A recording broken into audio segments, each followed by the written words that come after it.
Pemirsa, satu korban jatuhnya pesawat ATR 42500 di Kabupaten Pangkep, Sulawesi Selatan ditemukan. Bagaimana perkembangan proses pencarian, lalu apa yang bisa dianalisis dari kecelakaan ini? Kita akan membahasnya bersama pengamat penerbangan Alvin Lee dan juga nanti akan bergabung karena beliau sedang melakukan rapat koordinasi. Sekarang ada Kasih Ops Basarnas Makassar Andi Sultan. Kita akan berbincang dengan Pak Alvin terlebih dahulu. Pak Alvin, selamat malam. Selamat malam, Mas Iqbal. Baik Pak Alvin, tentunya kita berharap semoga proses pencarian dilancarkan dan sekali lagi kita mengucapkan turut berduka cita bagi korban yang berada di pesawat. Semoga seluruh proses ini dilancarkan. Pak Alvin, kalau melihat dari perkembangan proses pencarian, apa yang paling penting digunakan dalam proses pencarian tersebut? Karena ada pernyataan dari Kepala KNKT ya, meskipun itu baru dugaan, itu emergency location transmitter itu tidak berfungsi. Artinya tidak ada sinyal yang dikirimkan setelah pesawat jatuh, Pak Alvin. Ya, ELT atau emergency location transmitter itu diperlukan ketika lokasi pesawat itu belum ditemukan. Itu untuk membantu pencarian.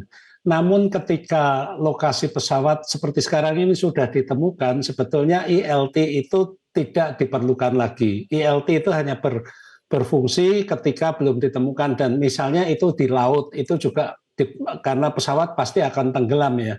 Dalam hal ini ELT sudah tidak diperlukan lagi. Justru yang sekarang sangat diperlukan adalah untuk mendapatkan black box yang terdiri dari cockpit voice recorder atau CVR dan flight data recorder FDR yang biasanya ditempatkan di bagian belakang kabin di bawah ekor pesawat. Demikian Mas Iqbal. Pak Alvin, artinya kalau misalnya ELT ini tidak mengirimkan sinyal, apakah berarti salah satu indikasi yang bisa dianalisis adalah kemungkinan menabrak gunung atau tebing mungkin?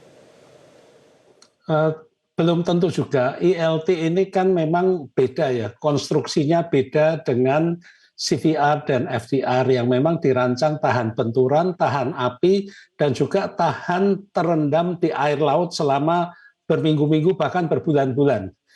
Sedangkan ELT ini fungsinya adalah ketika terjadi benturan, dia secara otomatis memancarkan sinyal untuk membantu pelacakan lokasinya. Nah, apakah ELT itu rusak karena benturan atau ada unsur lain, itu juga nantinya perlu menjadi bagian yang diselidiki oleh KNKT. Demikian Mas Iqbal. Oke, Pak Alvin, setelah dinyatakan hilang kontak, kemudian dinyatakan status distress phase. Nah, itu adalah artinya momen krusial ya di situ ya. Apa yang terjadi dalam jangka waktu distress phase tersebut, Pak Alvin? Ya, jadi dalam pencarian lokasi sekarang sudah ketemu juga pencarian korban. Saya yakin pihak KNKT juga melakukan penelitian di lokasi ditemukannya pesawat tersebut. Misalnya sebarannya berapa luas, kemudian serpihan-serpihan ini dari bagian tubuh pesawat yang mana. Ini nanti untuk melengkapi bahan-bahan yang dibutuhkan untuk mengetahui bagaimana pesawat tersebut berbenturan dengan gunung. Apakah langsung dari depan kepala atau dari samping, atau pesawatnya sedang mendaki mencoba menghindari gunung tersebut atau sedang belok. Itu semuanya akan diteliti untuk mengetahui apa yang menyebabkan pesawat tersebut mengalami kecelakaan. Demikian, Mas. Oke, karena kalau kita lihat dari video ya Pak yang juga kami tayangkan saat ini dari serpihannya, sebarannya ini mengingatkan kita pada kecelakaan pesawat Sukhoi di Gunung Salak beberapa tahun yang lalu. Nah, kemudian dilaporkan informasi awal Pak Alvin, jarak pandang pada saat kejadian ini kemungkinan dilaporkan 8 km dan juga sedikit berawan. Apakah itu termasuk sulit bagi penerbangan Pak Alvin? Kalau jarak pandang 8 km itu bagi penerbangan tergolong cerah.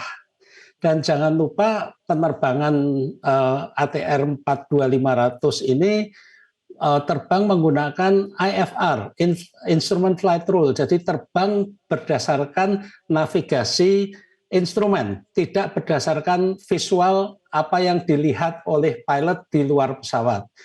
Nah, ini memungkinkan bahwa dalam kondisi berkabut, kondisi hujan, bahkan terbang malam pun tidak menjadi masalah karena menggunakan instrumen navigasi dan bukan apa yang dilihat secara visual.